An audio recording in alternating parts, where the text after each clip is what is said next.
বড় বড় রাজনৈতিক দলের পক্ষ থেকে এখন শুনতেছি যে তারা সৎ এবং শিক্ষিত এবং তরুণ নেতা খুঁজতেছে তাদের এমপির জন্য, তারপর তাদের দলীয় বিভিন্ন ভালো ভালো পজিশনের জন্য।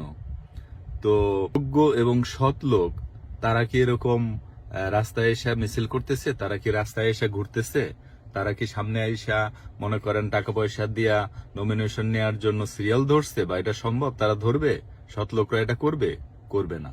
তো তাদেরকে এইভাবে হারিকেন দিয়ে খুঁজে লাভ নাই, তাদেরকে অন্যভাবে খুঁজতে হবে, অথবা তাদেরকে পাইতে হইলে নিজেদেরকে চেঞ্জ হইতে হবে। নিজেদের রিক্রুটমেন্ট প্রসেস, নিজেদের ধারা চেঞ্জ করতে হবে। আগে নিজেরা নিজেদের গঠন, ধারা এবং স্বভাব চরিত্র চেঞ্জ করে তারপরে ভালোরা সৎরা এমনি আসবে। আপনারা সৎ লোক খুঁজতেছেন, যোগ্য লোক খুঁজতেছেন।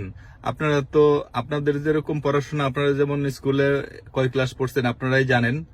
আবার কেন আপনারা পড়েন নাই? চয়নিকা বইতে পড়েন নাই? গল্প পড়েন নাই যে সুখী মানুষের জামা নাই? সুখী মানুষ খুঁজতে গেছে, সুখী মানুষ খুঁজতে গেছে কোথায়? সুখী মানুষের জামা খুঁজতে গেছে। দেখা যায় সুখী মানুষ সে যার কোনো জামাই নাই।